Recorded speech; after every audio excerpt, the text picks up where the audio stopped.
ความว่างยังบ่ทันสิ้นเส้นทางศิ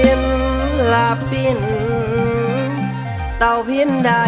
ยืนสู่ต่อโอ้ยดีใจหลายที่ได้พ่อสุนทรอายได้สักดูและได้สมความมาดหมู่ก้าวเข้าสู่นวงการและขอแฟนๆจงสงสารให้สวยเสียงเต้าพินไว้และเสียหมอลำทางใต้เมืองสุกุมารเบาสำเลียงเอาเสียงมาออดอ้อนเสียงหมอลำกำพอยไว้แน่เด้อพวกพี่น้องให้ดังก่อนแม่นทั่วแดนหน้าแฟนโอ้ยโอ้ยลานา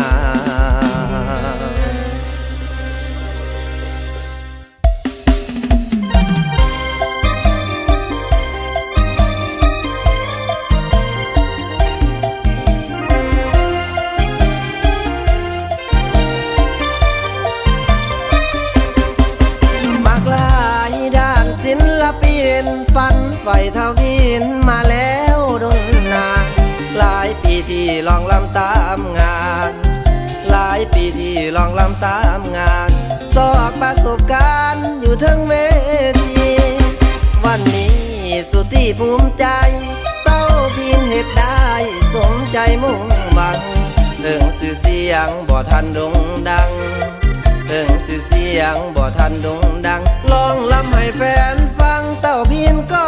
ภูมิใจเสียเอาไว้ขอแห้งใจในเด้อทานเสียเอาไว้ขอแห้งใจในเด้อทานทานมีงานให้เอิญ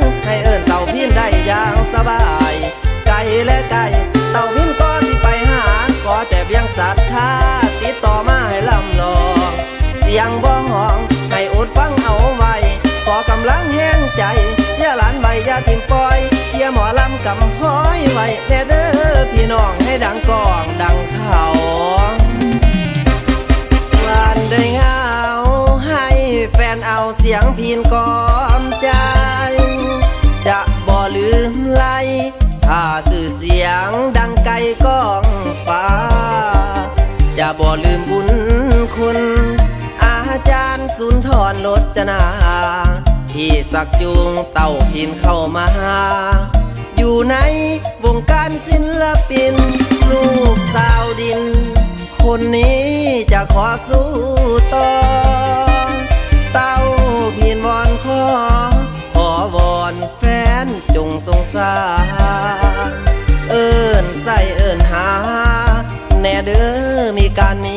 งานให้ถือว่าเป็นลูกเป็นหลานอยู่ในเฮือนศาลครอบครัวเดียวกันสิกัดฟันสู้อดทนไปให้เต็มที่สิกัดฟันสู้อดทนไปให้เต็มที่ย้อนใจมากด้านนี้มาแล้วตั้งแต่นานวอนทุกท่านให้เสียช่วยถือเอาบุญสิบ่ลืมบุญคุณท่านผู้ฟังทั้งเหนือใต้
ดฮอดแก้วตาทุกลมหายใจยามอ้ายโทรไปสามไว้บ่วางสันติเฮ็ดหยังอยู่น้อคนดีหรือมีคนนั่งข้างเจ้ากินเหล้ายามใดหัวใจคิดฮอดบ่เศร้าทุกวันอ้ายเหงาหนุ่งเหงาเจ้าหูบ่นอหางานได้ดีอ้ายนี่สิฟ้าวไปหายันจะน้องลืมคำสัญญาบุญบ้านนี่นาสัญญาคือเก่าอ้ายบ่ได้หวังหลอกขอบอกหักน้องนุ่งเหงาทุกวันอ้ายเหงาคิดฮอดบ่เศร้าทั้งเศร้าทั้งแล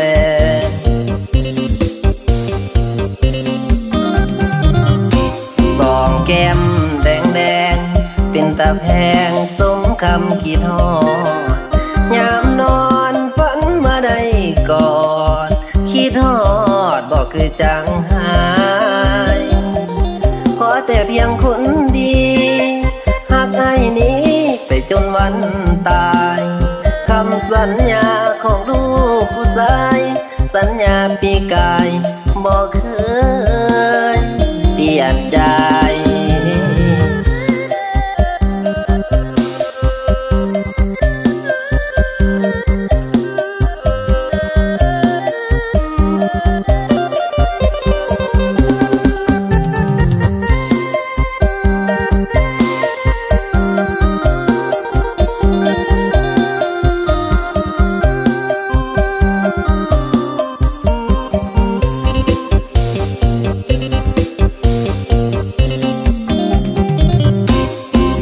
แก้มแดงแดงเป็นตาแพงสมคำคิดฮอ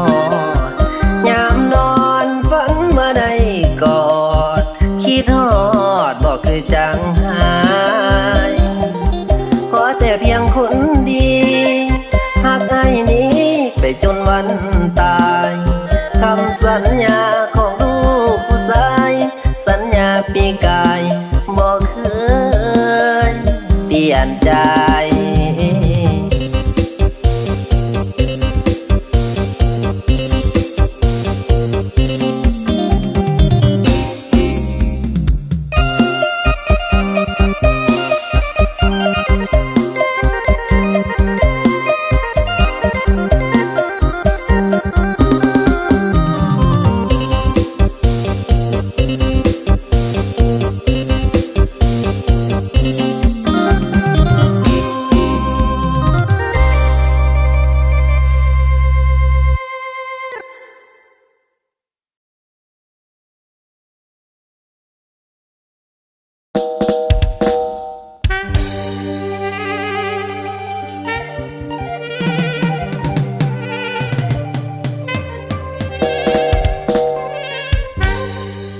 ลานางเอิงละชีวิตของน้อพ่อไม้เมียตายป่าละปล่อยเหลือแต่ลูกอ่อนน้อยโอ้ยอ้อยอุ้มดอกจองแอวลาน้องสาวปีนี้ไอ้สุดแล้วเนาะสุดแล้วเนาะมีอยู่บ่คนสงสารทรมานเอาเพียงใดส่วนพี่สายบ่เคยทอส่วนพี่สายบ่เคยทอ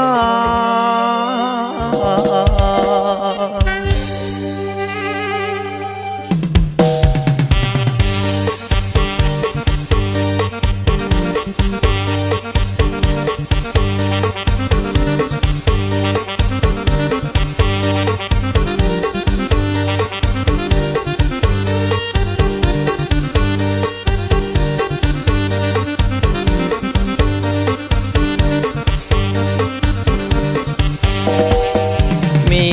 บอกคนคิดสนใจพ่อหมายเมียตายส่งเสียงบรรยายไปหาถ้าหากว่ามีขอให้น้องโทรมาถ้าหากว่ามีขอให้น้องโทรมาเบอร์โทร945 6543 2มาลองใจของพ่อหมายตั้งแต่เมียตายอ้ายบ่มีวีแววส่วนข้างในสะอาดดีหมดแล้วสี่ห้องหัวใจสะอาดดีหมดแล้วสะอาดทุกแนวเมิดสี่ห้องหัวใจ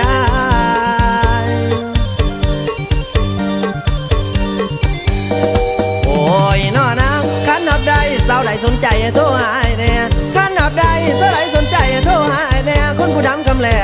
แต่เมียสอนบ่มีโสดมาหลายปีคนดีบ่ต้องเกรงกลัวถ้าบ่มีผัวทุนหัวอ้ายหับห้องได้เป็นห้างก็สั่งนวลนางบ่ต้องน้อยใจเป็นเมียพ่อใหม่สุดท้ายน้องจะได้ดีมีบ่ล่ะคนสิมาเป็นครูมีบ่ล่ะคนสิมาเป็นครูแต่เมียตายอ้ายบ่เคยเจ้าสู่เอาเมียสอนคำสองว่าแต่น้องหักหนึ่งใจเดียวว่าแต่น้องหักหนึ่งใจเดียวบ่ต้องเหลียวใส่ได้ให้เป่ามาไว้น้องให้เฝ้าเมื่อไว้น้อง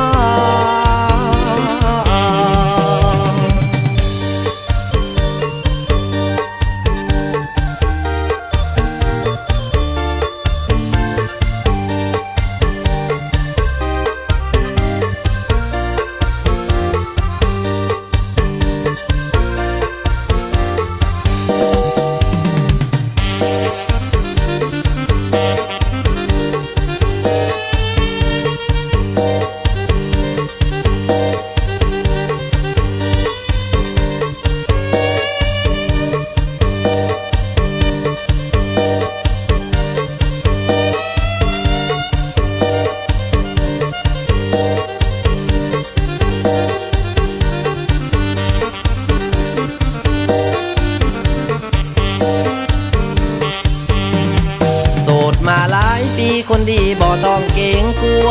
ถ้าบ่มีผัวทุนหัวอ้ายหับห้องได้เป็นห้างก็สั่งนวลนางบ่ต้องน้อยใจเป็นเมียพ่อใหม่สุดท้ายน้องจะได้ดีมีบ่ล่ะคนสิมาเป็นครูมีบ่ล่ะคนสิมาเป็นครูแต่เมียตายอ้ายบ่เคยเจ้าสู่เอาเมียสอนคำสองว่าแต่น้องหักหนึ่งใจเดียวว่าแต่น้องหักหนึ่งใจเดียวบ่ต้องเหลียวใส่ได้ให้เป่ามาไว้น้องให้เฝ้าเมื่อไว้น้อง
ออกมาหาได้บ่อายจะรอถ้าอยู่แคมป์ทางยืนคอยเอวบางเมียเขาผู้สาวของอายดื่มเดวบ่ลาคำสัญญาสองเอาปีกายอายคิดฮอดเจ้าหลายซ้ำไว้เจ้าบ่นอปล่อยมาเดินตีคอยคนดีแต่6 โมงแลงบ่เห็นแก้มแดงกำแพงน้องปรากฏตัวดื้อน้องสับสนหน้ามนเจ้าจริงถอนตัวหรือว่าน้องนั้นผิดกับหัวทุนหัวเจ้าจริงบ่มาเอาไว้มีงานลงคานอายสิไปหางานแต่น้องลืมคำสัญญาบุญบ้านนี่นาสัญญาคือเก่าอายบ่ได้หวังหลอกขอบอกหักน้องนุ่งเหยาถึงน้องสิเป็นเมียเขาอายก็สิเอาทั้งเศร้าทั้งแลงคือสิมีแหงแก้มแดงผู้สาวเมียเขาเมาแท้บ่น้อนุ่งเหยาว่าสิเอาไอ้นี่เป็นผัวมันบ่ดีไอ้ว่าการด่าบาปสิกินหัวไอ้นี่ก็มีครอบครัวน้องก็มีผัวบ่ดีหรอกนะเอามาหากันบางวันก็มีความสุขส่วนเรื่องความทุกข์ไอ้นี่สิพาขึ้นสวรรค์ขอแต่เพียงคนดีมาให้เห็นใจทุกวันสิ่งของเงินทองบ่อยากว่าแต่น้องนั้นฮักจริงอยู่บ่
วันเรื่องความทุกข์ไอ้นี่สิพาขึ้นสวร